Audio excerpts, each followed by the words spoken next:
नमस्कार दोस्तों। आज मैं होली की कहानी को सुना रही हूँ कि होलिका दहन क्यों मनाया जाता है।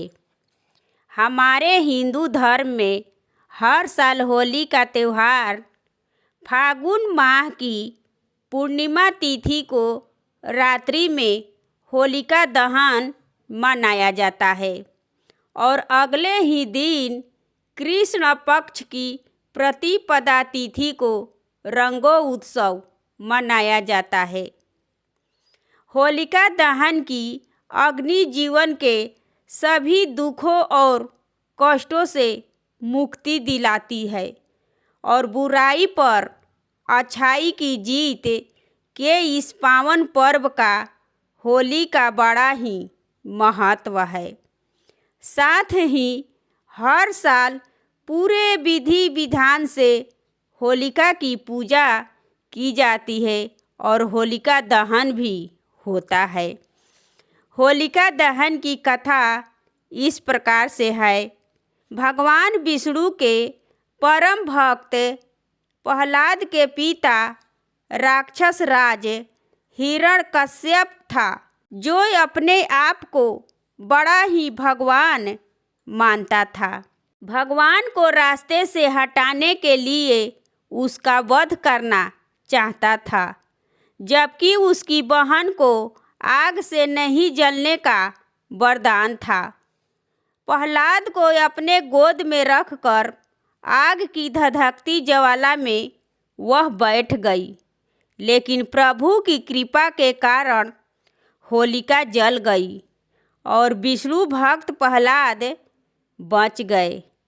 पूर्णिमा के रात्रि में घटित घटना को लेकर उसी समय से होलिका दहन के बाद रंगों का उत्सव होली का पर्व उसके दूसरे ही दिन मनाई जाती है। सतयुग महर्षि कश्यप की पत्नी यक्षपुत्री अदिति के गर्भ से दो महान पराक्रमी महर्षि कश्यप की पत्नी यक्षपुत्री अदिति के गर्भ से दो महान पराक्रमी बालकों का जन्म हुआ। इनमें से बड़े बच्चे का नाम हिरण्यकश्यप और छोटे बेटे का नाम हिरण्याक्ष था। दोनों ही महाबली, महापराक्रमी और आत्मबल संपन्न थे। दोनों भाइयों ने युद्ध में देवताओं को पराजित करके स्वर्ग पर अधिकार कर लिया। एक समय की बात है कि जब हिरण्याक्ष ने पृथ्वी को पाताल में जाकर छिपा दिया, तब भगवान विष्णु ने वराह अवतार लेकर पृथ्वी की रक्षा के लिए हिरण्याक्ष का वध किया। अपने प्रिय भाई हिरण्याक्ष को दुखी होकर हिरण्याक्ष महेंद्र पर्वत पर चला गया। वो भगवान विष्णु द्वारा अपने भाई की बदला लेने के लिए ब्रह्मा जी को घोर तपस्या करने लगा। तभी इंद्र आदि देवताओं ने हिरण्यकश्यप को राज्य पर आक्रमण कर दिया और उन्हें राज्य विहीन कर दिया। दैत्यगण इस युद्ध में पराजित हुए और पाताल लोक में भाग गए। तब उसने कहा कि हिरण्यकश्यप की पत्नी को बंदी बना लो। देवराज इंद्र ने हिरण्यकश्यप की महल में प्रवेश करके उसकी पत्नी को बंदी बना लिए। तब उसने बोले कि मुझे छोड़ दीजिए महाराज, मैं गर्भवती हूँ, परंतु हम यहाँ तुम्हें नहीं छोड़ सकते। हम सभी देवताओं के लिए ये जगह हानिकारक है। देवराज इंद्र ने उसको जब लेकर जा रहे थे, तब रास्ते में देवर्षि नारद जी मिले। तभी वे बोले कि मुझे बचाओ। तब देवराज इंद्र ने बोले कि केयादू को कहाँ लेकर जा रहे हो। तब उसने कहा कि देवर्षि नारद, केयादू की गर्भ में हिरण्यकश्यप का अंश है। अगर वो जीवित रहा तो दैत्य ने और जन्म को ले लेगा।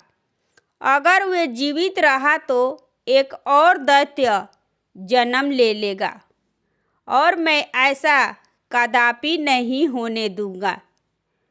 तब देवर्षि नारद ने बोले कि नहीं, इसके गर्भ में पल रहे शिशु आगे चलकर भगवान विष्णु का परम भक्त बनेगा।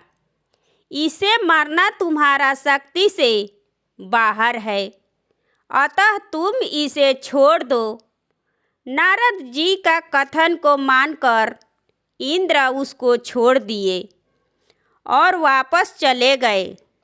नारद जी केयादू को अपने आश्रम में लेकर आए और बोले कि बेटी, तुम यहाँ आश्रम में आराम से रहो जब तक तुम्हारा पति हिरण्यकश्यप अपनी तपस्या को पूरा करके वन से न लौटता, तब तक तुम इसी आश्रम में रहोगी।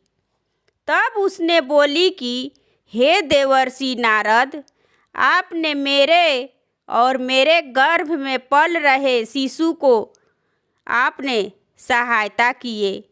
मैं सदैव आपका आभारी रहूंगी। केयादू नारद जी के आश्रम में रहने लगी और नारद जी ने भगवान विष्णु को मंत्र उच्चारण करने लगे, जिस पर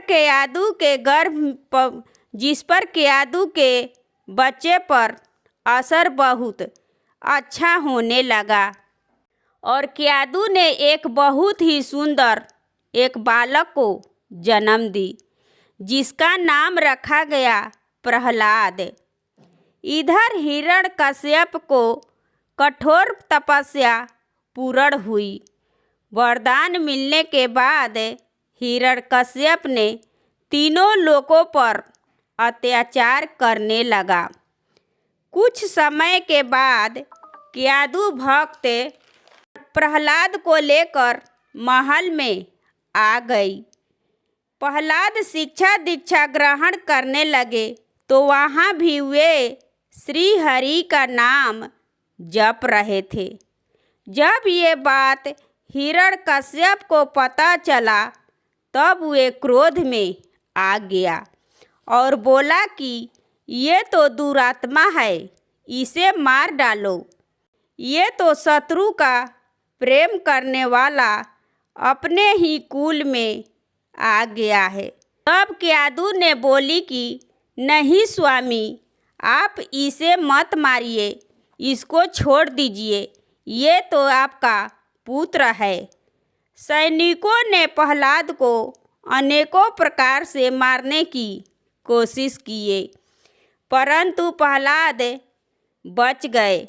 फिर उन्होंने प्रहलाद को हाथ को बांधकर समुद्र में फेंकवा दिया। फिर भी प्रहलाद को कुछ भी नहीं हुआ। इसके बाद वे ऊंचे शिखर से गिराया, फिर भी भगवान विष्णु ने प्रहलाद को बचा लिए। फिर उसने भोजन में विष डाल दिया, फिर भी प्रहलाद को कुछ भी नहीं हुआ। फिर वे क्रोध में आकर चिंता में डूब गया। तभी उसकी बहन होलिका आकर बोली कि भैया, आप इतना चिंता में क्यों डूबे हो भैया? मैं आपके लिए एक प्रस्ताव को लेकर आई हूँ। तब उसने कहा कि कैसा प्रस्ताव बहन होलिका? मैं तो भक्त प्रहलाद के चिंता में डूबा हूँ। मुझे तो उसे मृत्यु दंड देना है। इसके बाद मेरी सारी चिंताएं खत्म हो जाएगी। यह है होलिका दहन की कहानी। दोस्तों, ये कहानी आपको कैसी लगी कमेंट करें और मेरे चैनल पर नए हैं तो सब्सक्राइब करें एवं वीडियो को लाइक करें और ज़्यादा से ज़्यादा शेयर करें। धन्यवाद।